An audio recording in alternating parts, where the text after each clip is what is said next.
अब यहाँ पे हम लोग सीख रहे हैं कि किस प्रकार से बेसिक सैलरी जो है बनाई जाती है। सैलरी का फार्मूला हम लोग बनाएंगे। तो जैसा कि हम लोग पिछले समय में यही पढ़े थे, किस प्रकार से आपको सैलरी देना है। तो अब हम लोग सैलरी बनाने के लिए अब जो सैलरी का फंड है हम और उसको इंक्रीज कर रहे हैं ताकि अपन और ज़्यादा अच्छे तरीके से समझे। अब कुछ चीज़ें मैं सैलरी के विषय में आपको जानकारी दूंगा, है ना, क्योंकि भाई सैलरी बना रहे हो लेकिन वो किस काम में आती है ये भी जानना जरूरी है। तो सीरियल नेम कर देते हैं और उस व्यक्ति की बेसिक सैलरी कितनी होगी, बेसिक सैलरी जो तय की जाती है, और वर्किंग डेज कितने दिन का वो महीना है, जितने दिन उसको काम करना है। अगर जनवरी है तो 31 दिन काम करना है, फरवरी है तो 28 या 29 दिन काम करना है, मार्च है तो 31 दिन काम करना है। तो वो महीना जितने दिन का है उसको यहाँ लिखना पड़ता है। फिर आता है प्रेजेंट मतलब कि कितना वो प्रेजेंट रहा, उस हिसाब से आप सैलरी जो है देंगे। तो उसकी जो सैलरी आ जाती है, ये सैलरी यहाँ उसकी आ जाती है। ठीक है,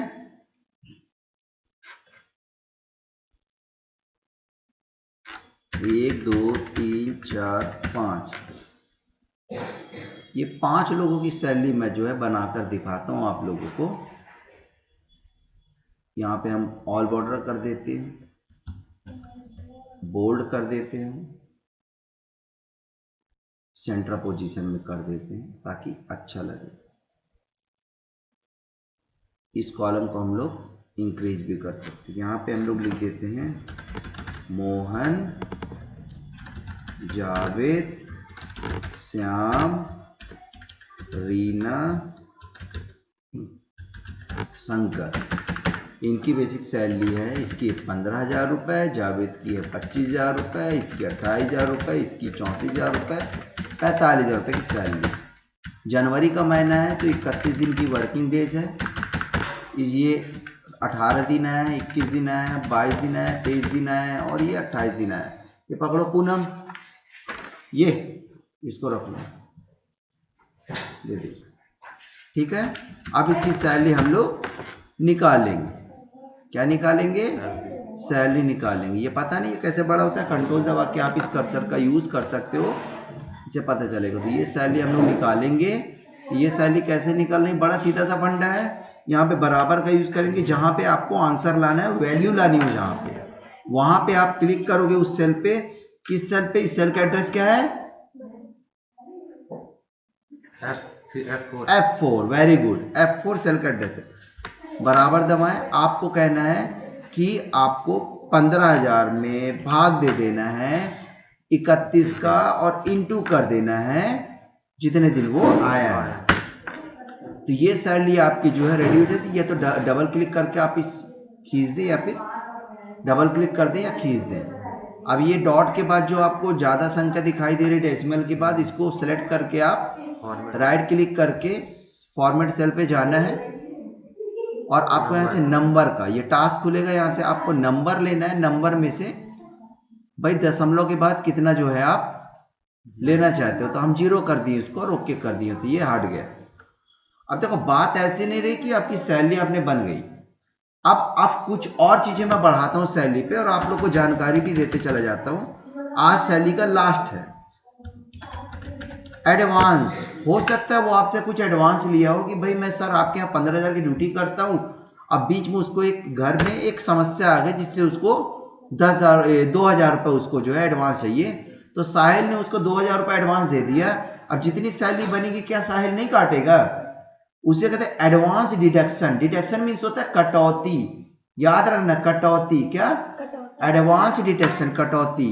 ये लोन डिडक्शन भी उसी तरह काम करे। तो एडवांस डिडक्शन मैंने बना दिया है, ये कटौती है। ठीक है, कटौती को मैं लाल रंग से लिख देता हूं। अब आता है पीएफ। जितनी भी हमारी सैलरी बनती है महीने की, उसका 12% मैं काट के रख लूंगा, मैं तुमको नहीं दूंगा। उसे कहते हैं पीएफ कटना। इसकी जानकारी देता हूं। पीएफ 12% डिडक्शन अब चलो हम लोग जानते हैं कि सर आपने पीएफ डिडक्शन ये है क्या चीज, माइनस तो कर देंगे, आखिर है क्या चीज। पहले मैं इसको सेव कर देता हूं ताकि लाइट गोल हो तो कम से कम हम आगे बढ़। साहिल सैलरी तो इस पे क्या करेंगे, पीएफ 12% डिडक्शन क्या है, जो भी व्यक्ति अपने मानदेय के अनुसार सरकारी या प्राइवेट संस्थाओं में जो भी नियमानुसार होगा उसकी जो भी बेसिक सैलरी जो उसके हाथ पे मिल रही है हम नहीं देंगे। जैसे मान लो साहिल हमारे एक स्कूल में ड्यूटी कर रहा है और साहिल की सैलरी 10,000 का महीना है, साहिल ने पूरी ईमानदारी से एक महीना काम किया, जाहिर सी बात है मुझे 10,000 पूरा देना पड़ेगा। तो जैसे सैलरी का टाइम आता है तो साहिल बोलता है 10,000 रुपए सर मेरे को दे दो, तो मैं कहता हूँ नहीं दूंगा, मैं आपको 8,800 दूंगा, मैं इसका 12% काट लेता हूँ, यानी 10,000 का 12% होता है 1,200 रुपए, मतलब 10,000 में माइनस होगा 1,200, 8,800 रुपए मैं इसको देता हूँ। और मैं इसको बोलता हूँ साहिल आपका पीएफ कट रहा है, पीएफ पे पैसा जमा हो रहा है। तो साहिल तो बोलता है ठीक है सर, लेकिन साहिल पूछेगा सर ये मेरे जो पैसा 1,200 कट रहा है मेरे खून पसीने की कमाई वो जा कहाँ रहा है, पीएफ आखिर ये है क्या। तो पीएफ ये है कि आप जो भी आप पीएफ की राशि जो भी संस्था आपका डिडक्शन करती है 12%, पीएफ अगर 12% मैं साहिल का एक तरफ से काट लेता हूं तो ये संस्था भी पीएफ का 12% प्लस करेगी, उसमें 12% 2,400 रुपए, मैं जितना इसका काटा हूं उतना मुझे मिला के इसके पीएफ खाते में डालना पड़ेगा। पीएफ का खाता बैंक की तरह एक खाता होता है जो कि भविष्य निधि कार्यालय जबलपुर, इंदौर, अपने अपने स्टेट का एक एक जो है विभाग होता है, तो वहां पे जाएगा सरकारी पैसा, वहां पे इसको ब्याज पेंशन इसको मिलेगा। जब इसकी उम्र 60 साल की हो जाएगी तो 1,200 रुपए क्या करेगा इसका, हर महीना इसको पेंशन मिलेगा पीएफ के माध्यम से। और अगर खुदा ना खास्ता किसी व्यक्ति का मान लो कि 3,000 रुपए में व्यक्ति काम कर रहा है और उसका पीएफ नहीं कट रही, कंपनी नहीं काट रही है, ऐसे सिचुएशन में क्या होता है, अगर वो व्यक्ति मर जाता है तो संस्था तो दूसरे को नौकरी में रख लेगी, लेकिन उसके बीवी बच्चे तो उसी पे निर्भर थे, तो वो कहां जाएंगे।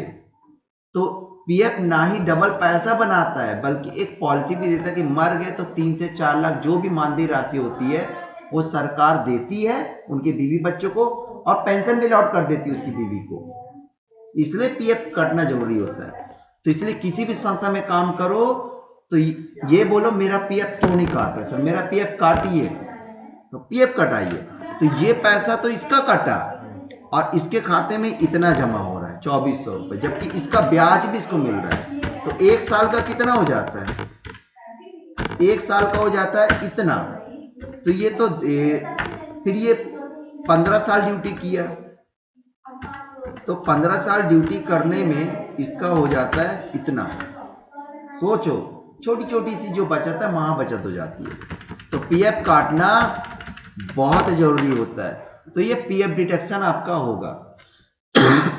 अब है ईएसआईसी 1.75% अभी इतना जो इससे फिर कटेगा, ये डिडक्शन होगा, ये भी डिडक्शन होगा। क्यों, अगर मान लो कि किसी का ईएसआईसी के अंतर्गत उसका एनरोल्ड हो गया है, एक व्यक्ति का 1 रुपए भी उसका कट के जमा हो गया है तो 1 करोड़ का इलाज मुफ्त मिलता है। जो आप आयुष्मान पे 5 लाख के लिए जा रहे हो, कोई व्यक्ति काम कर रहा है प्राइवेट में या सरकारी में, तो मेडिकल ट्रीटमेंट के लिए ना सरकार पैसा नहीं देती है। ईएसआईसी में अगर आपका नंबर जनरेट हो गया, आप इससे इनरोल्ड है और एक बार भी आपका पैसा किसी एक सदस्य का कटा है तो छत के नीचे जितने लोग रहते हैं उसके परिवार के सदस्य, वो सब का इलाज 1 करोड़ तक का मुफ्त रहता है। ईएसआईसी की हॉस्पिटल आप इंटरनेट में सर्च कर सकते हो, अरबों खरबों का इलाज यहाँ पे होता है। ओपीएम में भी ईएसआईसी हॉस्पिटल है, शहडोल में भी है, ईएसआईसी बहुत बड़ी। जैसे इसी कारण कॉलोनी वालों के लिए इलाज बिल्कुल करेक्ट, आप पकड़े हो कि 1 करोड़ का जो इलाज है मुफ्त, लेकिन इसकी कुछ अस्पताल है जो लिंक की गई है, जैसे कि हर अस्पताल में नहीं होगा, कोई अस्पताल खुली उसके में होने लगी, इसकी खुद की अस्पताल, इनके खुद के डॉक्टर्स है, इन पे जॉब भी करने के लिए पोस्ट भी निकलती है, आप देख लिया करो। तो ईएसआईसी क्या करता है, आपको मेडिकल ट्रीटमेंट के लिए सहायता करता है, ठीक है। तो ये हो गया। अब आपका क्या है, एक और चीज आ जाता है HRA, house rent allowance. House rent allowance दो प्रकार से हो सकता है। अगर साहिल किसी कंपनी में ड्यूटी कर रहा है तो अगर कंपनी बोलेगा मैं तुम्हें घर भी दे दूंगा, पानी भी दूंगा, बिजली भी दूंगा, तुम मेरे क्वार्टर पे रहो, तो साहिल कहता है नहीं सर, अगर मैं मेरा घर क्या है कि पास में, तुम अपने घर में रह लेता हूं, तो जो आप मेरा पैसा काटोगे वही मुझे दे देना। अगर साहिल कंपनी के क्वार्टर में रहता है तो जाहिर सी बात है कंपनी पैसा काटेगी हाउस रेंट का। और अलाउंस क्या कर देती है, यहाँ पे हाउस रेंट का पैसा डिटेक्ट हो जाएगा, हाउस रेंट का पैसा कटेगा, लेकिन आपको अलाउंस मिलेगा। मतलब आप नहीं रह रहे हो ना, तो आपको बदले में पैसा देगा कि चलो भाई, साहिल कहता है नहीं सर मुझे सुटेबल नहीं है, मैं एकांत पे रहना चाहता हूं, तो एक लॉज में रहता है, हर महीने का किराया 2800 1500 जो भी होता है फिक्स पैसा, इसको हर महीना बढ़ के मिलेगा। 8000 सैलरी 1500 इसका, 8000 सैलरी 1500 इसका, ये टाइप का, तो इसको मिल रहा है। ये भी क्लियर हो गया, ठीक है। तो ये भी जो है आपको ये प्लस होगा, तो इसको मैं ग्रीन कलर कर देता हूं, ये आपको दिया जाएगा। अब बात आ जाती है डीए, डियरनेस अलाउंस, कि सर अब बजट नहीं बन पाता है, महंगाई बढ़ गई है। दर कितना बढ़ी, 3% बढ़ी है महंगाई, 2% बढ़ी, कितना बढ़ी है। अगर मान लो कि यहाँ के लोकल के हिसाब से 4% महंगाई दर बढ़ी है, तो मैं तुम्हें 4% जो सैलरी है उसका 4% बढ़ा के दूंगा। तो महंगाई भत्ता बढ़ा के देना डियरनेस अलाउंस होता है। टीए, ट्रेवलिंग अलाउंस, अगर मैं इसे बोलता हूं साहिल एक काम करो, तुम जाओ इस फाइल को तत्काल उत्तर प्रदेश की ये ऑफिस, रायपुर की ये ऑफिस और दिल्ली की ऑफिस में फाइल जमा करके आओ, अब ये 15 दिन के सफर में जा रहा है, तो पैसा अपनी जेब से लगाएगा क्या, नहीं ना, तो इसे हम टीए देंगे। तो टीए में देता हूं, चलो भाई 2000 रुपए रख ले किराया, और जो लगेगा ना मुझे बता देना। तो क्या कहता है 2000 तो ठीक है, क्लियर हो गया, लेकिन अपनी जेब से बंदे ने 3000 रुपए एक्स्ट्रा दे दिए। अब ये आया मेरे पास, बोला सर मेरा जो है आप 2000 दिए थे, तो 3000 मेरे जेब से घुस गया। मैं कहता ठीक है मैं दे देता हूँ पैसा, मुझे बिल दे दे। तो ये क्या किया, ये जहां भी होटल में खाना खाता था उसका बिल बनवा लेता था, जो भी बिल टिकट थी बिल बनवा लेता था, किराया लगता था उसका बिल बनवा लेता था, टिकट जमा किया, सबको जमा किया, देखा मैं सब ओरिजिनल बिल है, मैं इसको टीए जो है अप्रूव कर दी, इसके खाते में पैसा आ गया, यानी बढ़ के पैसा लो भाई अपना लो। तो टीए भी इसको मिल रहा है, समझ में आई बात। ये भी क्लियर हो गया, ठीक है। अब यहां पे नेट सैलरी कितनी है अब देखते हैं। तो ये प्लस होगा, ये प्लस होगा, ठीक है। अब इसको हम लोग बॉर्डर बना देते हैं और नेट सैलरी इसकी निकाल के हम देखते हैं। यहाँ पे इसको कर देंगे टोटल, वे टोटल कितना आएगा, यहाँ पे अपन टोटल बना देंगे, टोटल को येलो कर देते, थोड़ा सा इस कलर का कर देते सामने। अब यहाँ पे इसकी सैलरी कितनी बनेगी इसके हिसाब से, तो जो सैलरी जो है, हाँ ये सर, जी हाँ वो 3300 वाला, वो डिस्प्यूट वाला बता रहे थे वो गदोज जी। जी स्कूल से क्रेडिट वो अनूपपुर वाले पे निकल रहा था। हाँ तो ये 3300 का डिस्प्यूट अनूपपुर वाला ही तो चल रहा है ना, दिसंबर में निकला था जो हम ऑडिट किए थे। हाँ तो मेरे ऊपर कुछ मतलब मुझे लेना था, स्कूल से कुछ निकल रहा था ना। हाँ क्रेडिट ना, तो उसको बना, उसको मेंशन करना है उस पे, उसमें मेंशन कर दे, क्योंकि अब इसमें डिस्प्यूट है, दो लोग ऋषिराज का सारा रिसर्च जमा नहीं किया। नहीं उस पे एक्चुअली क्या ऑनलाइन पेड बता रहा था, इसीलिए ऐसा। मतलब रसीद ही है, लेकिन डिस्प्यूट हम दोनों में है। मुझे ये है कि ऋषिराज का राइटिंग है उसमें लिखा है ऑनलाइन, तो अपन लेवल पे आपने निपटेगा। फिलहाल मेरी जो क्रेडिट थी वो मैं चाहता हूँ कि मैनेज हो जाए, ताकि भाई हमने जमा कर दिया ये हो जाए। तो घूम फिर के घाटा ही है ना, ये घाटा तो है, अब क्या करोगे, घूम फिर के घाटा ही कहलाया है ना आपका जी। तो अपनी कमी मानिए भाई, अब नहीं लिख पाए तो अब क्या बोले, सही नहीं पूछता हूँ उससे मैं, तो मेरा मतलब वो आए एक दो बार और देख लो, नहीं तो मैं बना देता हूँ, कोई दिक्कत नहीं। वो 83,000 वाला देखिए सर, वो 83,000 वाला, उसको देख लो, बता दो, क्योंकि डायरेक्टर सर बोले कि वो बता देंगे एग्जैक्ट किस पे पैसा, कौन से पीएफ पे गया था कि पेनल्टी पे गई थी। मैं बना दूंगा सर। क्रेडिट में तो दिखा रहा था जब अपन लास्ट ऑडिट किए थे दिसंबर तक। बना देता हूँ। जी जी जी जी। 83 सर यही फरवरी में। जी जी जी जी। हाँ 83,000 कुछ रुपए जी। Okay sir. कब बनाए? तो हम लोग क्या करेंगे,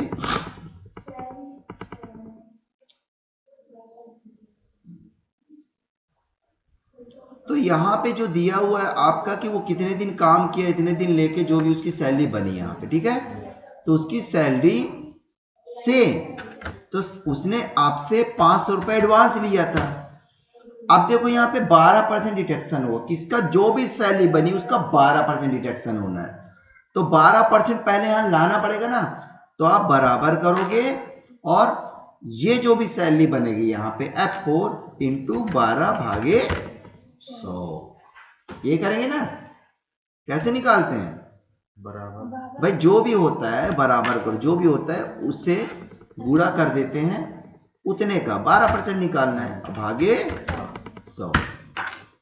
ESIC कैसे निकालेंगे, जो भी सैलरी आएगी उसका 1.75% कटे तो बराबर इसी को गुणे 1.75% भागे 100, ठीक है। HRA कितना मिल रहा है उसको, HRA उसको 1500 रुपए मिल रहा है। DA मान लो DA जो है उसको हम लोग 4% आप दे रहे हैं DA उसको, तो बराबर कितना किए, ये इंटू 4 भागे 100 ये निकल आया। TA मान लो हम TA भी उसको हर महीने जो है 5% देते हैं प्लस करते हैं, तो बराबर इस पे क्लिक किए गुणे 5 भागे 100 इंटर। अब आंसर लाना है यहाँ पे, तो ये हमने लिंक कर दिया है। अगर हम यहाँ पे बोल देंगे नहीं सर ये तो 22 दिन आया है, तो 22 दिन जैसे ही आप डालते हो 22 दिन और नीचे आप करते इंटर मारते हो सारी चीजें चेंज हो जाएगी, सब इंटरनेट कनेक्ट हो गई है, सब कुछ आपने इंटरकनेक्ट कर दिया है फंक्शन लगाकर। ओके अब नेट सैलरी पे कैसे करना है, नेट सैलरी कैसे बनेगी, बराबर जो ये सैलरी है उसमें आप माइनस कर देना 500 को, माइनस कर देना PF को, माइनस कर देना ESIC को, प्लस कर देना HRA को, प्लस कर देना DA को और प्लस कर देना TA को। अगर वहां नहीं जा पा रहे तो आप ऐसे क्लिक करके ऊपर चल जाओ। अब बताओ आंसर इतना आ गया। अब इसको आपने 700 रुपए दिया, 800 रुपए दिया, इसको 900 रुपए दिया और इसको 1500 रुपए आपने एडवांस दिया था। अब इसको कैसे करना है, अब हम लोग एक एक करके इसको नीचे की ओर खींचेंगे, कर्सर को नीचे की ओर खींचेंगे या डबल क्लिक कर दो तो भी हो जाएगा ना। तो हम लोग को लग रहा है टाइम, लग रहा है ना। हम एक काम करते हैं, हम इसको तो प्रोग्राम लगाया नहीं है, तो मैनुअली एडवांस डिटेक्शन कितना किया है, कितना एडवांस लिया, परसेंटेज नहीं चलेगा, लिया तो ठीक है, नहीं लिया तो 0। इसको पकड़ के आप ऐसे खींच दो राइट साइड, कैसे किए, इसको क्लिक किए और राइट साइड ऐसे करके खींच दिए यहां तक, सेम फार्मूला आप नीचे, तो अब फिर इसको पकड़ के आप डबल क्लिक करोगे एक साथ आ जाएगा। सिलेक्टेड है, राइट क्लिक किए, फॉर्मेट सेल में गए, आप जाने के बाद आप यहां नंबर्स में गए और आपने इसको 0 कर दिया, ये हो गया सबका टोटल। मैं शॉर्टकट की बता चुका हूं, ऐसे करके आप ऑटो सम करेंगे तो ये निकला, तो इतने का चेक बनेगा। अगर वो कहता है कि सर, अगर कोई व्यक्ति कहता है कि सर, जावेद कहता है कि सर मैं तो पूरे के 28 दिन है, तो 28 दिन के हिसाब से सैलरी उसकी बनेगी, और देखो सब चीज चेंज भी हो जाएगा। अगर वो 28, देखो सब चीज ऊपर भी चेंज होगा, नीचे भी चेंज होगा, वहां पे भी, यहां पे भी चेंज होगा। अब आपको यहां पे लिख देना है, ऐसे आपने बनाया सेलेक्ट किया, आपने मर्ज कर दिया, बीचों बीच में लिया, थोड़ा बड़ा कर दिया, आपने यहां पे लिख दिया जनवरी सन 2022 की सैलरी है, salary for the month of January सन 2022। अब ये बन गया, आपने सैलरी निकाल दी। अब आई बारी फरवरी के, तो यहाँ पे आपने न्यू सीट जो है, सीट को नया ले लिया, सीट 1 को राइट क्लिक करके रीनेम कर सकते हैं अपन, जनवरी सन 2022 कर सकते हैं, और इसको कर देते हैं हम राइट क्लिक फरवरी कर देते हैं, फरवरी सन 2022 ये सैलरी। अब कैसे करना है, आप इसको कंट्रोल ए नहीं करना, आप ये कॉर्नर देखो, जो कॉलम और जो रो के बीच में जो सेंटर पोजीशन में रहता है उससे आप क्लिक कर दो तो इंटायर सीट पूरी 10,48,576 जो भी था सिलेक्ट हो जाती है। कंट्रोल सी मार दो, कंट्रोल सी करने के बाद फरवरी में जाओ और इसे क्लिक करो और कंट्रोल वी कर दो या इंटर कर दो, कंट्रोल इससे कंट्रोल सी और ये कंट्रोल वी कर दो या इंटर कर दो, हो जाएगा। फिर कंट्रोल एस लगा दो, ये क्लिक किए, इस पे डबल क्लिक करो, नहीं हो रहा है तो ऊपर जाओ ऐसे, इसे यहां से फरवरी कर दो और इंटर दबा दिए। फरवरी की सैलरी है, मंथ करना, डेट 28 हो गई। हमें तो कोई और कुछ लिखना नहीं। अब बताओ कितने दिन आए सर, वो आए 21 दिन, 17 दिन, 16 दिन, 19 दिन और ये पूरे 22 दिन आए, ये बन गई सैलरी। क्या दिक्कत है? इस प्रकार से एक सैलरी का सॉफ्टवेयर बना के आप चाहो तो सैलरी दे सकते हो, क्योंकि ये जो बनाई आपने, जो भी प्रोग्रामिंग बैठाई एग्जैक्ट बैठाई है। हमेशा ध्यान रखना एक्सेल में कलर कोई डिजाइनिंग देने के लिए नहीं है, आप किसी चीज की पहचान कर सको उस चीज के यूज के लिए एक्सेल पे कलर्स रखे गए हैं, ठीक है, इतनी सी बात है। तो इस प्रकार से